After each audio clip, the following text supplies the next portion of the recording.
It is a pleasure to be with you. And these were a couple of pictures I took last month when I was in Shanghai, China. I didn't realize that the Apple Store was right across from the Pearl Tower, and I didn't have the HDR app that James Deaton had told me about, so we didn't get the really good Apple up there.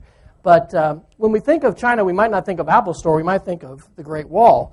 But of course, there's a great firewall of China today that definitely restricts what individuals in that country are able to access. You would think much more than we can in the United States. But in 2007, when I first visited China, I did a comparison between Norman Public Schools and what I accessed in China. And what I found was that the content filtering was much more draconian and severe within our public schools here in Oklahoma than it was in China. And messages like this are very common in our schools today. My message is not that we should stop content filtering, because the law requires that we do in public schools and libraries that receive E-rate, and I think just in our homes, it's a good idea to have a basic level of content filtering. Our Celebrate Oklahoma Voices project, our oral history project on Ning that now has over 800 videos, is blocked in a lot of our schools, including the Edmond Public Schools, where two of my girls attend. This is an image, I think, of a chemistry balance, and so I want to emphasize that the kinds of websites that are blocked are basically the entire interactive web. If you look at wiki sites like Wikispaces and PBWorks, Google Sites, those are the things that are blocked. And there's a lot of fear out there right now and a lot of misinterpretation about who the enemy is when it comes to the interactive web and the potential of technology to enrich our lives. We have an important mission here, and I started a couple years ago this project called Unmasking the Digital Truth. And it has a bunch of different references from school law experts who are citing the law. SIPA, for instance, the Children's Internet Protection Act, requires that schools have a filter and they enforce it. But it does not require that schools block all blogs, all wikis, all possible chances that our students might have to express themselves, to actually be creative, and to be prepared for the 21st century workplace, which I'm very passionate about.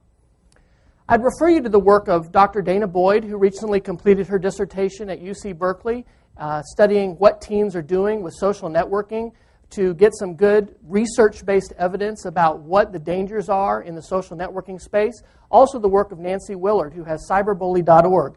The kids who are at risk face-to-face are most at risk online. There are dangers. We have predators. But those predators talk about a three-letter word that starts with X, or it starts with X, no, it starts with S. It ends in X, and it's sex.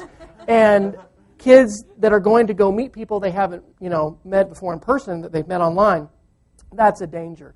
We need to talk about 21st century skills in this state. I'm elated that we're about to have some educational change in our state, and we need to promote balanced filtering in our schools. But I need your help. And this passion of mine is just not mine. There are a lot of other people passionate about it across the country. It's not just Oklahoma that has this issue. We have this issue across our nation. Howe Public Schools, how many of you know where Howe is a great shining example of a small school district that is doing balanced filtering. This is a website they set up on Ning to showcase some of their best work for their students and their teachers to show their creativity.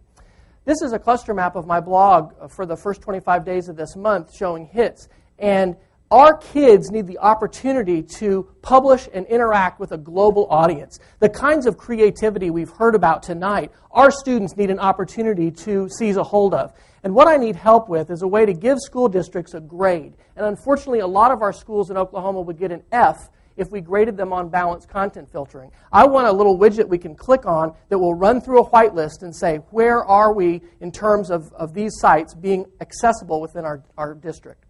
We have 22 Oklahoma schools right now with one-to-one laptop projects. Anybody at a school that's doing that right now? Closest to us is Longfellow Middle School in Norman.